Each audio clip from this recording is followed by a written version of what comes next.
If you're ready to harness the power of your communications data, blast off with Nylas today. Hello, welcome to Coding with Nylas, the live stream where we talk about programming, APIs, and more. I'm Blag, Senior Developer Advocate here at Nylas. Hi there, my name's Ram, and I'm a Developer Advocate at Nylas. And hey, I'm Ash. I lead the DevRel team at Nylas, and I'm just slightly amused that we just did like 4 minutes of a live stream where we forgot to push the on button. Yeah, we were not live for some reason, so now we're live. Yep, take 2. Funny, this is for our first time we've done this, though.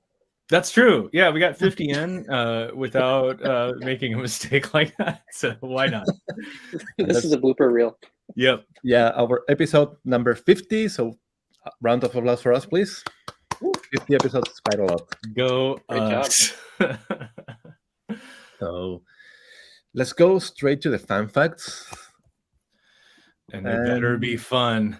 Let's hear. I only heard a couple, and they were interesting. So let's do this. Yeah, we need to do it again. So yeah, the first episode of Coding with Nylas was aired on June 28, 2022, where I was the host and I spoke about how to build a daily markdown calendar using Python. And this time I don't have to ask you if that was the one where you were piping all of that markdown into Obsidian, because you answered a few minutes ago, yes, you were. Yes. And that's a really cool one. I'm personally a fan of Obsidian myself. So for folks that haven't used it before, it's kind of like almost like a personal wiki application where all the files are local, and of course you can sync them if you want. But what Blag was doing there was grabbing calendar information from his calendar using Nylas, pulling that down, scripting his way into creating a markdown file, and then putting that into his Obsidian wiki. So it was a pretty fun one to start out with. And Blag, I think that's something you've gone back to various flavors of that topic over time, whether it's making a calendar or working with Obsidian scripting. Yeah. And actually, I got that idea from Jay Miller, who I think is right now an advocate from Microsoft. So I got that from Twitter. So nice. Not exactly my idea, but I kind of like adapted to use it with Obsidian and Nylas. Everything is a remix. It's all good. That's really fun and good to know. Yeah. Then Ram was the host on July 15 on the episode number 8, where he talked about webhooks and Vercel. Right. And of course, this one is super on brand for Ram, both in terms of, since then you've gone on to do a number of different live streams and written content about working with webhooks, including using webhooks with a tool called PipeDream, but also using them on their own. I think using them using our Nylas CLI, if I remember correctly. And then, of course, you've had a few other topics that have related to shipping code on Vercel, which is obviously an important topic for a lot of Node developers out there. Yeah, that was a lot of fun. I think we had a theme of doing a few episodes with a webhook, so it'd be nice to tie all those together. But yeah, I actually didn't remember my first episode, so. Hey, that's a really good point. I'm like trying to make a mental note right now, like make a mini playlist on that, because that's really cool. I think one of the fun things about having 50 of these now is that there are certain themes just kind of through your natural interests and areas of expertise that we can draw on to kind of like pull together some stuff. So in this case, it's sort of connecting the dots, going backwards, just come out there and show people how to do cool stuff with Nylas. But after half a year of doing this and doing them so like usually a couple of times a week, we now have these interesting collections of stuff that we can pull together. Yep. So Ash, you were the host on your first show on October 21st, 2022 on our episode number 30, where you talk about Notion and Nylas. First and last, I think, for hosting. But yeah, that was one where I bet y'all got tired of hearing me say at some point I'm going to do this thing with Notion and Nylas, where I can use the Notion API to work with to build something out with an integration with Nylas. So I was glad I finally got around to doing that. It certainly took me a while, but had a great time. So, other one. Out of the first 49 episodes. Me and Ash has done together 19 episodes. Ram and Ash 12 episodes, and me and Ram 18 episodes. Oh wow. And this one is the first one that the three of us are together. Oh, that's really cool. I'm surprised that it's as balanced as it is. That's definitely hasn't been intentional. And I've been doing fewer of them as you both have jumped in and really hit your strides. But yeah, at this point, it sounds like we're all relatively balanced and getting to co-host with each other. And yeah, I don't know. I always find it to be quite interesting to get a chance to co-host these with each of you individually, and then to watch the ones that I'm not on and see how you both interact, because I guess everybody brings their own different energies to the table, and it's Yep. you know, over time you start to learn that and anticipate that a little bit better. So it's been good to learn how to create these things with both of you. So, regarding kind of like programming languages, we have talked about Python, Ruby, Node.js, Java, PHP, C#, Rust, Prolog, Haskell, Erlang, Forth, and Factor. And regarding kind of like tools, we have talked about Postman, PyDream, Vercel, Notion, Decker, Node-RED, and a lot more. So we're kind of like pretty diverse when it comes to doing our episodes. And I'd say for that long tail of more and more esoteric programming languages, a lot of that comes from Blag, your influence. I know the first time I talked to you, you mentioned that you're on a mission in your career to learn, I think it was 100 Yeah. programming languages. Is that right? Yeah, when I hit 60, which is going to be in 15 years, I'm supposed to have learned like 100. That's my goal. Oh, okay. You mean when you hit 60 years of age? Okay, I was like, because yeah. How many do you think you've hit so far? Because it feels like a lot.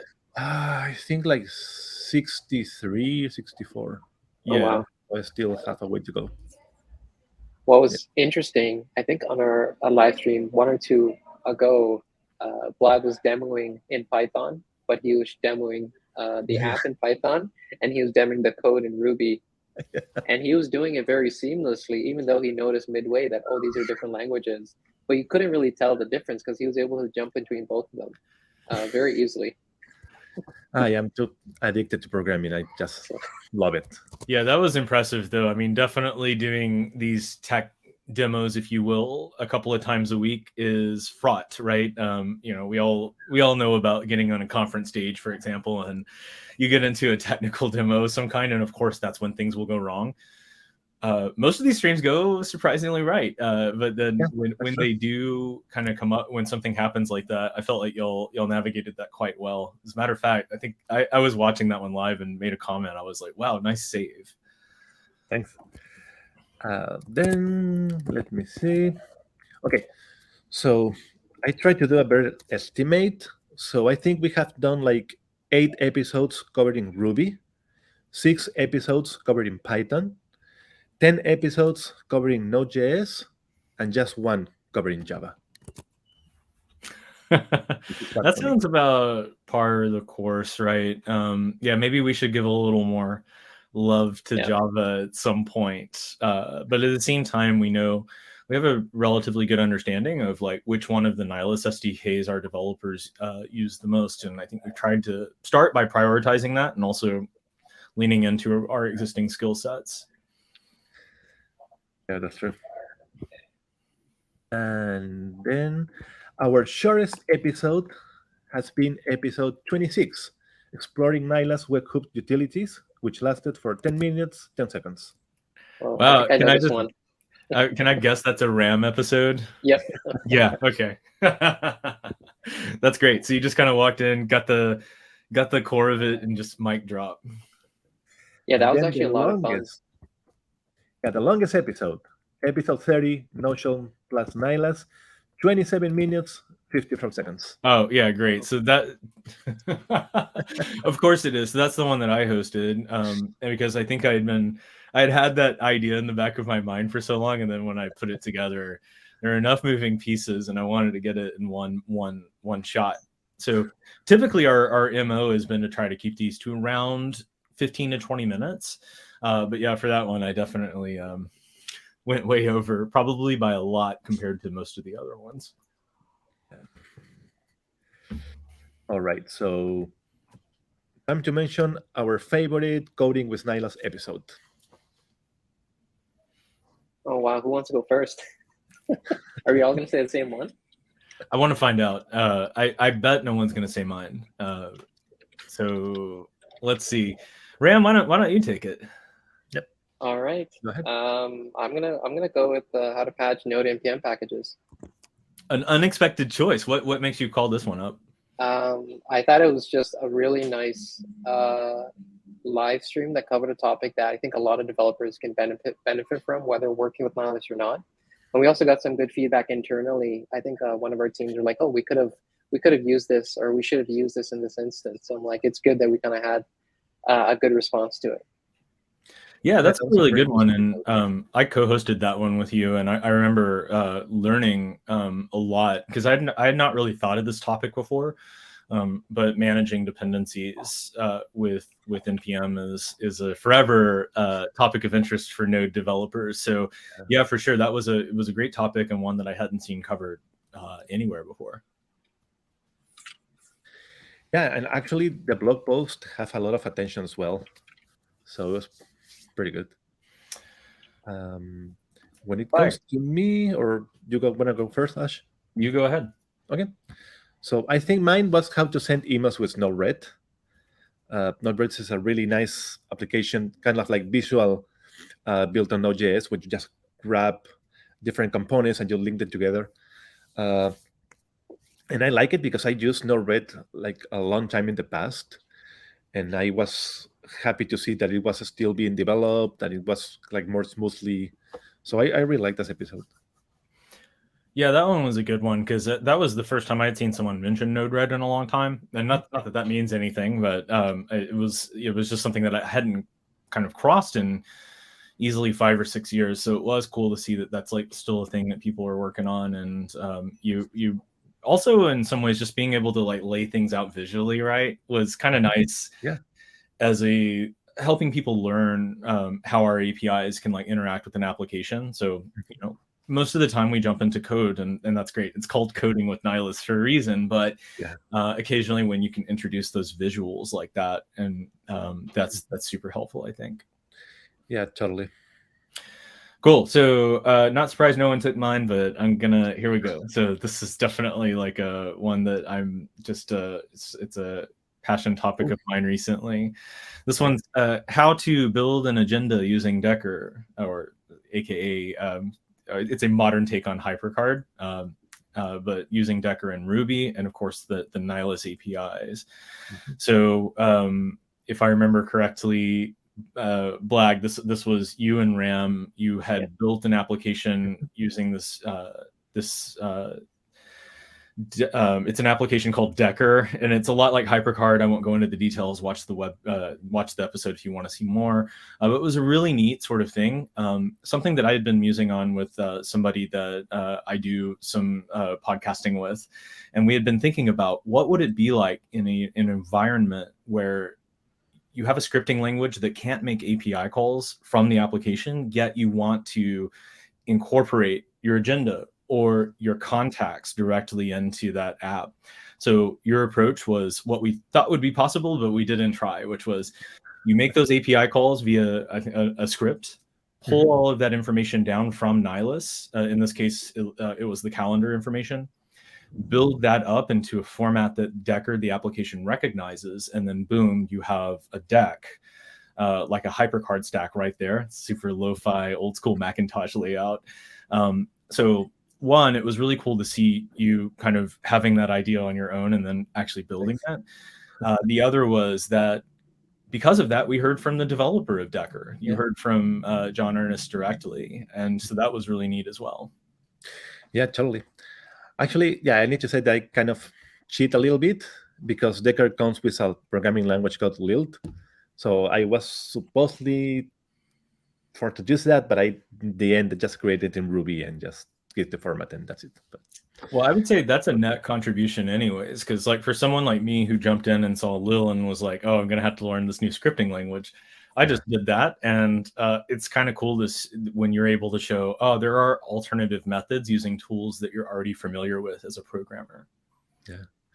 So I would like to mention that don't forget to like and subscribe our YouTube channel, youtube.com/Nylas, where all our episodes reside.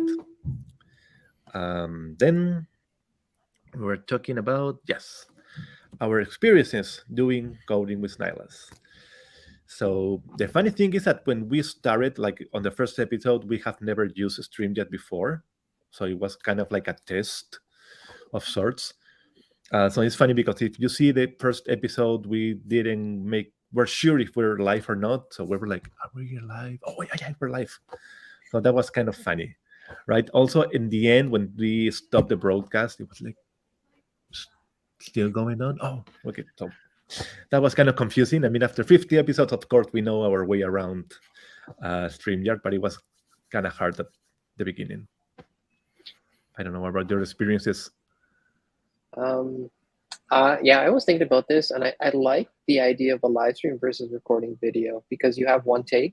You don't have to do many takes, and you just kind of go through it and you try your best. Yeah. And it focuses more on not necessarily quality, but more so just kind of getting your message out there and getting feedback as soon as possible. So we can kind of do a live stream, we can get feedback on it, and we can just make it available to developers. And if we ever need to go back, we can go back and work on one or just kind of take clips from one. So I do like that idea of just creating content through a live stream versus just recording videos, which can take up a bit more time.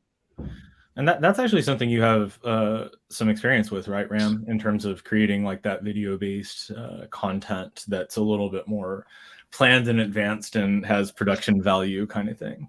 Yeah. I like this format. I think it's great just to kind of get us up and out there as quickly as possible, and it's just like minimal initial upfront effort. I think the other thing that I found interesting is just when you're on StreamYard or any streaming tool, it's just kind of navigating where to go. Like when you share a screen, you kind of get that infinity effect, and you're trying to move the screen over, and then you're trying to check any comments. Because I know we've missed one or two comments. Yeah, that's right. So it's kind of like you're managing like a live production, which is always interesting. I think we've done a great job of just kind of getting the hang of it over time. Yeah, no, that's right. And for me, it's hard because every time I share my screen, I cannot do anything else because I just have one screen. So if I need to do something else, it's like, okay, like need to cancel or whatever. And have you ever done like a live stream before, or? I'm trying to think. I don't think I've done a live stream outside of Coding with Nylas. I've done a few in some past lives for other DevRel teams, but it's not really as a series like this. So ours were more like in the past, the ones I've worked on anyways had been a bit more like as part of a conference schedule, where we would do like some live or pre-recorded sessions, but at one point towards the end we'd just open it up and it'd be like, say for example, like me and one of our API product managers just kind of riffing on tech topics for a while. And I remember we were quite surprised to see how long other like-minded developers were willing to hang out and contribute thoughts and just kind of keep moving the conversation along. Cool. So let me remember, people, that we do live streams every Wednesday and Friday at 11 a.m. EST, 8 a.m. PST. So we love your comments. We love your feedback. Just let us know what you would like to see on the show, if you want to be a host or whatever you want. Any sneak preview of the topics for next week? Anything y'all are excited about sharing? That's what I just realized. Actually, I need to check. Oh, hey. Yeah, I think I can jump ahead. I know a week from now we're going to talk about building a scheduler app. So you'll get a chance to take a look at how you can, either if you're a small business or you're providing a service, you can set up a service and use the Nylas scheduler to create a calendar. And as well, on the other side, you can come in and book appointments. So we're going to show both sides of the application and how you can do that using the Nylas scheduler. Oh, that's super cool. And like something that's like almost universally applicable. Yeah. I'm looking forward to that one. And we also going to talk about how to schedule events with any calendar API. And we're going to use 3 nice programming languages, R, Julia, and Perl. Okay, I'm sorry. I don't mean to laugh. Those were not the 3 I was expecting you to say. Sure. Yeah, Perl is still alive. I mean, it's quite good on the TOB index. So that's weird. Awesome. At least That's it's not great, Blag. Fortran or COBOL, which you might expect from me. Yeah, cool. Yeah, this was fun. This was a good live stream. Thanks for setting this up. Yeah, thanks, and really exciting that we got 50 in, and looking forward to continuing this drumbeat of live streams. So for developers out there, if you're watching, feel free to reach out. We love to be responsive to comments and other types of requests. Whether you're talking to someone on the Nylas team, if you have a direct line to them as well, feel free to reach out. And let us know what we can do to help you out. We're pretty quick turnaround time when it comes to building out something interesting to show you how to do things, and then coming onto the stream to talk about it. And please send us ideas for episode 100. So we need to do something better than this one. Cool. Which episode? We got some time. Yeah, Blag, a we little got bit some of time. All right, y'all. Thanks for a great stream. Looking forward to more. Thank you. So, Bye, everyone. right. Bye, thanks, guys. Take care.